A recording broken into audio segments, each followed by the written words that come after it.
ఇంకా ఎంతకాలం వెనకాలే వెళ్తారా గుర్రెల్లా మేకల్లా వాటి వెనక తోకల్లా. వచ్చేవాడు కొత్త వేషంతో వస్తాడు, పోయేవాడు మరో వేషంతో సిద్ధంగా ఉన్నాడు. అయినా మనకు అర్థం కాలేదు, భరిస్తాం. ఈ ఊళ్ళో 4 వీధులు తెలిసిన వాళ్ళు, ఇంట్లో గుర్తింపు లేని వాళ్ళు ఎలక్షన్ ఈ 4 రోజులు ముందు సీట్లో కూర్చొని ప్రచారానికి దారి చూపిస్తారు. ఆ తర్వాత వాళ్ళు ఏ బస్ ఎక్కారో ఏ బస్ దిగారో ఎవరికీ అక్కర్లేదు. అయినా మనకు అర్థం కాలేదు, భరిస్తాం. చరిత్రలు తిరిగిపోయాయి, రోజులు కరిగిపోయాయి, వానలు కురిశాయి, ఎండలు కాశాయి, మనలో మాత్రం మార్పు లేదు. ఇక్కడ కుల పోరాటాలున్నాయి, మత విద్వేషాలున్నాయి, ఎవడ న్యూస్ పేపర్ వాడుకుంది, ఎవడ అజెండా వాడుకుంది. మనకు మాత్రం ఏడుపు తప్ప మరో భాష చేత కాదు. మన కోపాలన్నీ రైల్వే స్టేషన్ క్యూలో నిలబడి దెబ్బలాడుకోవడానికే, మన జ్ఞానాలన్నీ లోకువగా ఎదురొచ్చే భార్యపై అరవడానికే.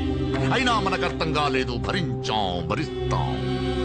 ఎవడో 4 రెచ్చగొట్టే ముక్కలు మాట్లాడితే చాలా, ఇలా ఎవడు పడితే వాడి వెనకాల వెళ్లిపోతావా? నీ తల్లిదండ్రుల్ని, నీ ప్రేయసిని, నీ ఉద్యోగాన్ని